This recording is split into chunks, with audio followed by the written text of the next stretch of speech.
Visi žmonės ateina, pagiria ir stendą, ir priemonės, ir tikrai visi labai domisi, visi nori pasigilinti į sudėtis, pasigilinti, kaip kas veikia. Tai labai smagu, kad žmonės nori gauti tos informacijos. Tai labai džiugu su visais pakalbėti, visi tokie pozityvūs, labai geras nuotaikas.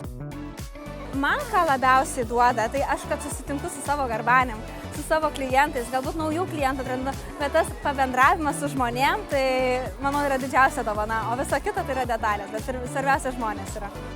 Pirmiausia, duoda tai, kad žmonės susipažins, nes labai sunku dabar yra pasiekti klientą, jo nepamačius gyvai. Vis tiek gyvas kontaktas yra gyvas kontaktas.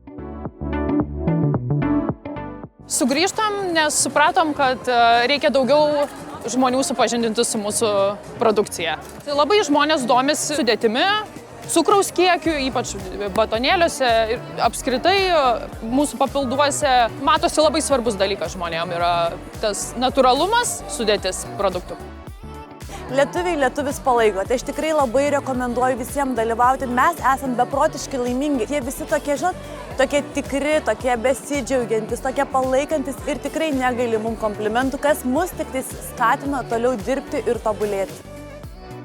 Labai daug lankydavomės tokio tipo parodose, vis matydavome, kiek susirenka žmonių ir kokia čia publika dalyvauja. Tai labai įdomu buvo išbandyti savo jėgas ir mums čia pasižiūrėti, kaip mums čia pavyks sudalyvauti, kiek mes žmonių sudominsim savo produktais. Lietuvoje nieko panašaus nėra. Pats kiek dalyvavau visur ir Europoje, ir Baltijos šalyse. Norėjosi iš tikrųjų Lietuvoje to paties. Atvažiavo visos Lietuvos barberiai, akademijos, mentoriai. Dalyvių mes turėjom daugiau negu Latvijos čempionate, tai aš maksimaliai džiaugiuosi.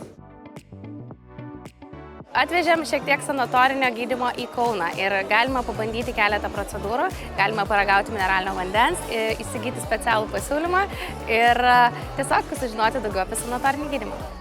Džiaugiamės, kad žmonės aktyvūs, nori susipažinti ir su visom tekstūrom produktų.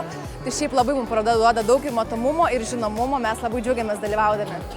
Mes labai vertinam tiesioginį bendravimą su klientais ir galim čia ir dabar vietoj pristatyti platų spektrą savo ir gydymo, ir sveikatinimosi paslaugų. Jau antri metai, nes tiesiog pirmi metai buvo labai sėkmingi. Pabendravome su daug pirmą kartą savo klientų, kadangi neturime dar fizinės parduotuvės, tai čia tokia labai reta proga yra tiesiog klientam pačiupinėti, įsigyti ir pabendrauti su mumis. Grožis yra ne tik apie išorinį grožį, bet ir apie vidinį, nes sveikam kūne ir išorinis grožis geriau jaučiasi. Tai tiesiog norim visus paskatinti, kad rūpinkitės savimi, rūpinkitės savo vidiniu grožiu, tai atsispindės ir jūsų išorinė.